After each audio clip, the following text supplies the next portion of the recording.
Oppo promised to deliver the Find 5 on January 29th, and lo and behold, it just arrived at our doorstep.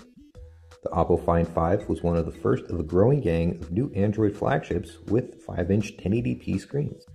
Incredible screen sharpness aside, the phone has an attractive design, powerful internals, and 4G connectivity.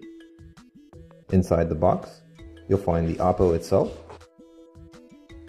as well as a SIM ejector tool and some paperwork.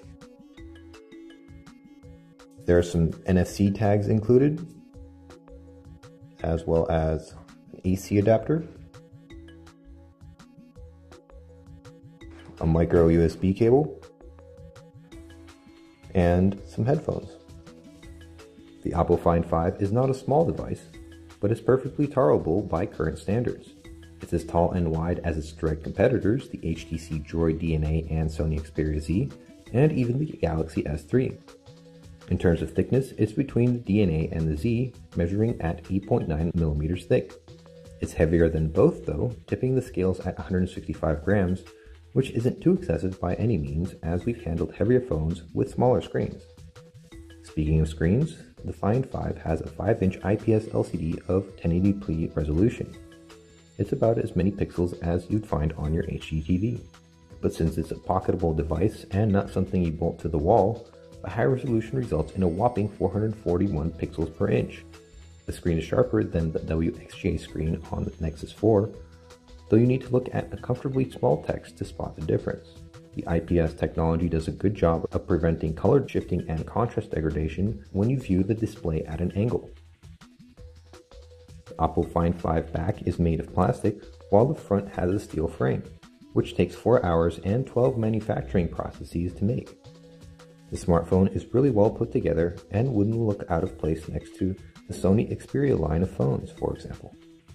The Oppo Find 5 runs Android 4.11 Jelly Bean out of box and is powered by a Qualcomm Snapdragon S4 Pro chipset.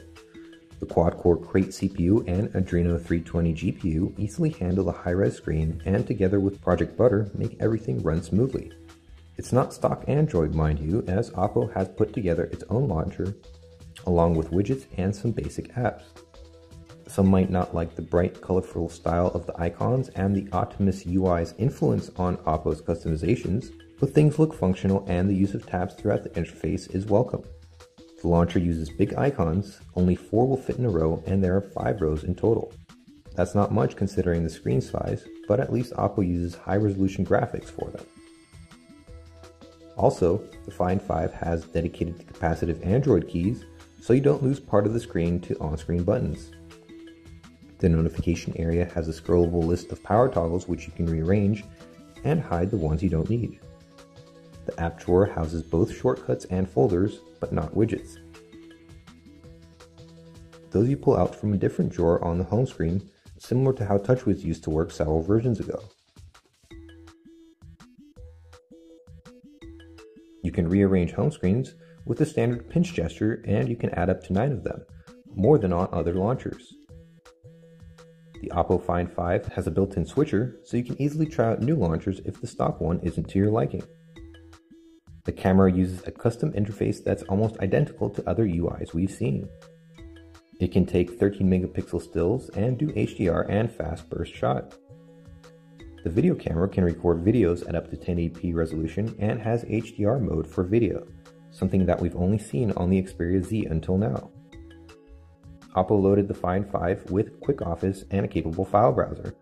Flash Player is pre-installed, but oddly the only browser available is Chrome, which doesn't support plugins.